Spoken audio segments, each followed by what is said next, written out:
So let's see how far we're gonna get to it.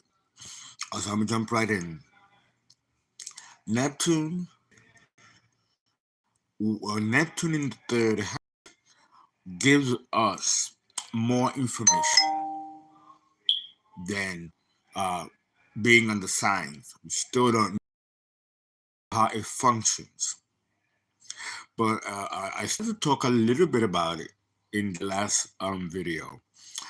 Neptune distorts the environment because the third house is the house that belongs to Gemini and it rules the local environment.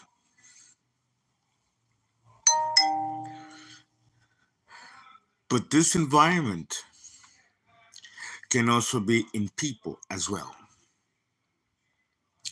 Some of the most mystical people that you will ever meet will have a very strong Neptune, number one, and a very strong third house Neptune.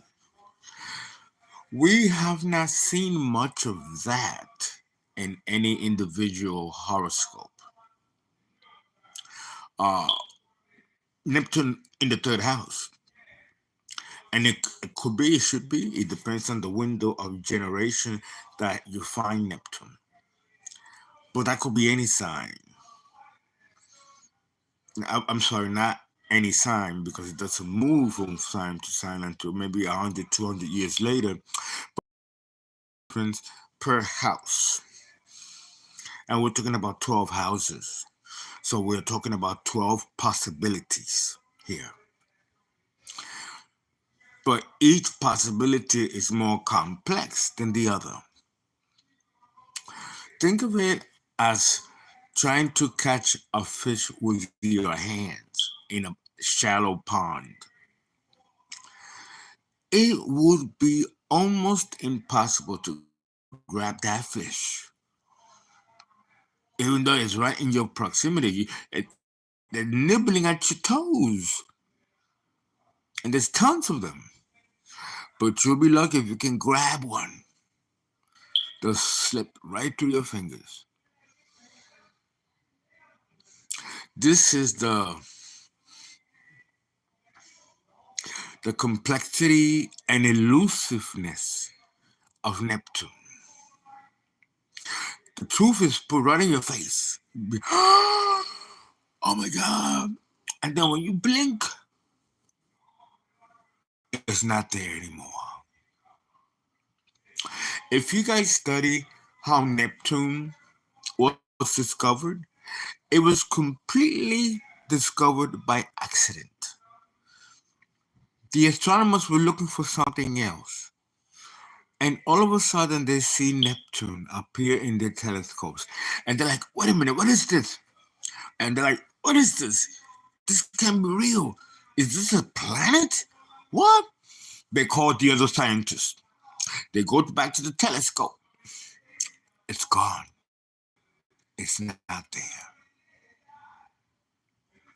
Of course, decades later, mathematically, they were able to pinpoint where Neptune was in the orbit.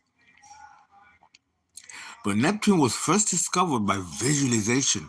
The astronomer, and I remember reading his treatise, that he said that it was beautiful, it looked demonic, ominous, and it was waving on its side.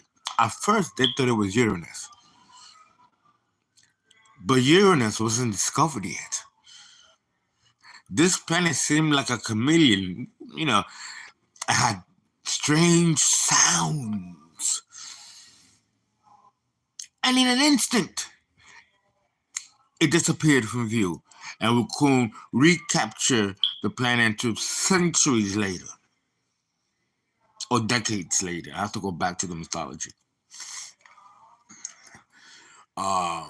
They were struck by its beauty, but also terrified of what they were seeing.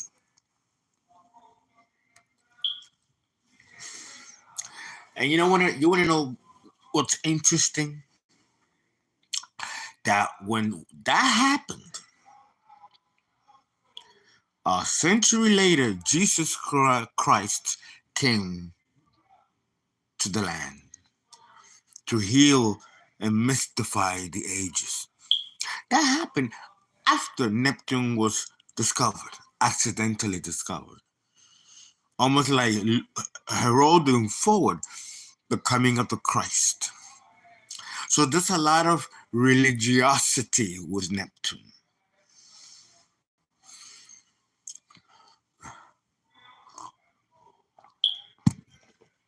It's juice, no alcohol, but I like having it in the glass. I hope I'm not off the air because I don't see the chat moving.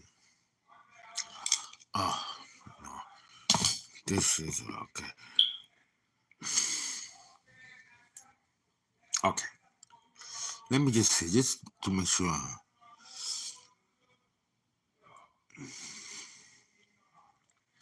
No, I don't think I will do that because it's very time consuming and very expensive. Hi, Sandra Thompson. Ignima Savin. Hi there, how are you?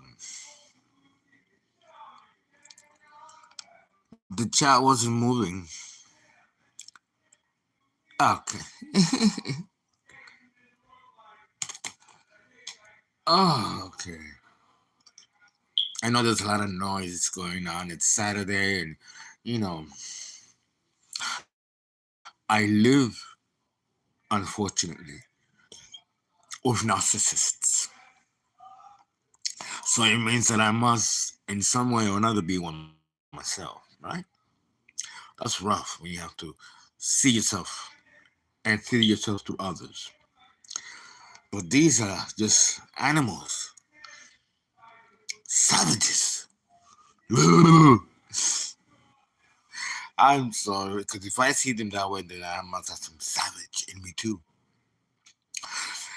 Neptune is the mirror, the cosmic mirror. So what you don't like about yourself, you're going to see in others, especially those close to you. How about that? How you like them apples? Uh, I did mention in the last video that Neptune rules mediumship. So therefore, uh, it's the only planet. I mean, all of them are, uh, you know, esoterically have a spiritual component to them. But Neptune is the queen and the king of imagination and of multiple worlds, multiple universes. And Jesus Christ said, it's in the book of Matthew, the kingdom of God is inside you. That means that we are the universe externalized in human form. A great mystery. And if you read, you know, that book and the book of Acts and a couple of other books where they do references to Jesus, he's always doing something magical, something miraculous. And this frightened the church, frightened the clergy. But it doesn't stop there. He then teaches the apostles how to do works of miracles and magic. It's in the book of Acts, second Acts. This is why not only did they crucify Jesus, but they had to kill the apostles because he taught them the secrets. So now they went out to help others, elevate others. And that's why the church had them all killed. So the secrets can stay with the church, the clergy. If you really want to know, but see, a lot of people don't read the Bible. And when they read it, it's allegorical. It's about fables and stories that have nothing to do. That have nothing to do. I think we're gonna do group. Hmm. Oh, Neptune. Neptune. Okay. I'm telling you, the horrible savages. But this is Neptune. This is Neptune. I'm quite surprised that it hasn't teetered totter because it was doing that all week.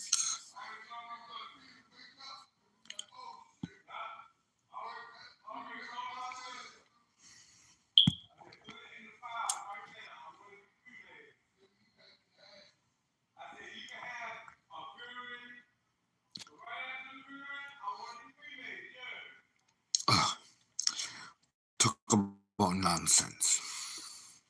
Sorry about that. Uh, a sudden disruption. But it's very in keeping with talking about Neptune. Mundanely speaking,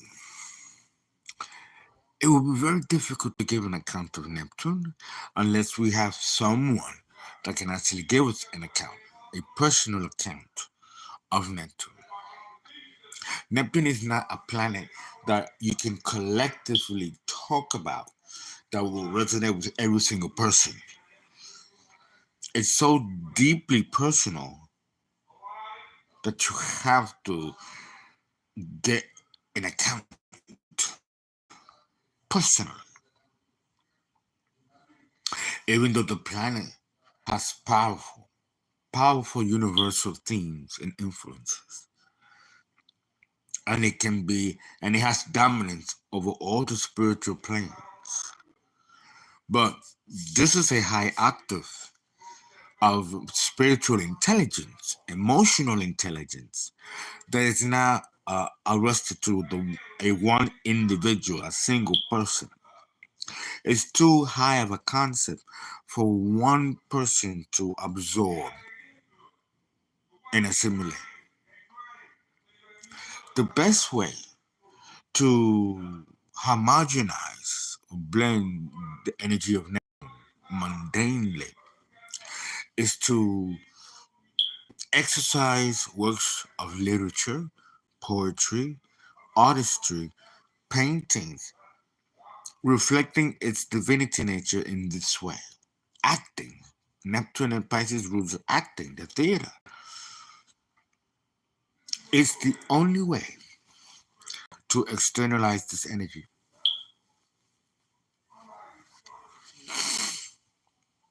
And there's not much that can be said about it. It's too mysterious and highly complex for me to be able to give an adequate description of Neptune. I have to do your individual birth chart. It cannot be collective. It has to be an individual birth chart. Like I just told you about my Neptune and Scorpio in the second house. That's very personal, very individualized. The next person with Neptune and Scorpio might not have that same signature because Neptune is quite complex that way. But I don't think technically it is. We just don't know the vehicle in which to decode it. At least not yet. Maybe astrologers in the future, about 100 years or 200 years from now, will be able to talk and write adequately about Neptune, influencing generations that went before. I will tell you this though. I will tell you this. I've been researching Donald Trump. You all see my website, thepeoplesastrologer.com. It's temporarily taken down because I'm revamping it. But I've been working on Donald Trump's chart for almost 20 years. 20 years. And I will tell you, everything I've talked about in that birth chart of Donald Trump has come out to full fruition because he was born with Neptune in Libra. And I saw how that energy was used and how to this day it is still an enigma. But one that I personally know, having studied Donald Trump's birth chart personally. Uh, and it's amazing to see that. And I feel like it was a reward by the universe to allow me to see that and work with that birth chart of Donald Trump, who eventually became president, which I also saw, but I also saw him being shot in office, which also occurred. And this is Neptune. This is Neptune. So, for those of you who want further inquiry into Neptune, you have to get a personal, individualized birth chart. And it's not something that you're going to learn right away what it is. It might take the astrology a week, 2 weeks to put it together and see how it's being used or worked in the birth chart. Neptune in the fourth house. Neptune in Cancer. Again, we don't know anything about Neptune in Cancer. It's still going back in history. Not just in the history of the world, but the history of the cosmos. Because many of these planetary scientists have not discovered these planets yet. This is a recent discovery, with Pluto being the most recent, 1930, also found in Cancer. But it was 5 degrees, 6 degrees Cancer. And a lot happened in the United States with that degree. The stock market crash of 1929, when this country was plunged into poverty and chaos, was at 6 degrees Cancer.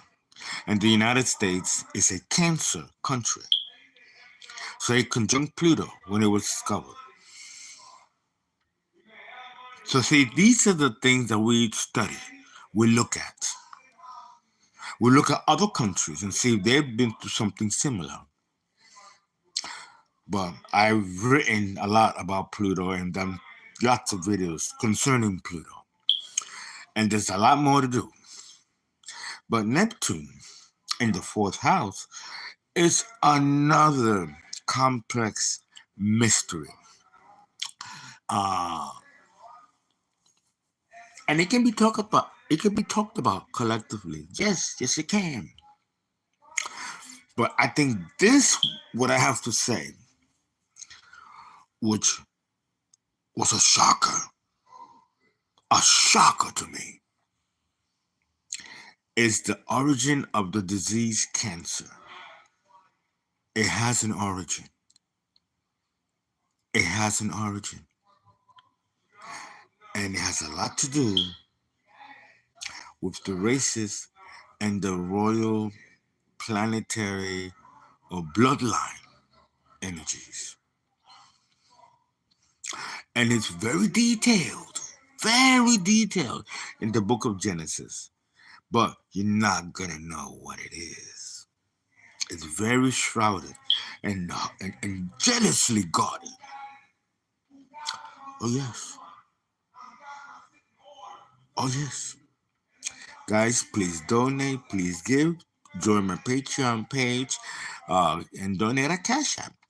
FERNA number 5 NDO to get some more videos and it helps support the channel. Okay?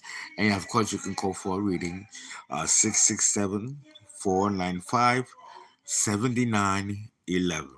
Guys, nice talking to you.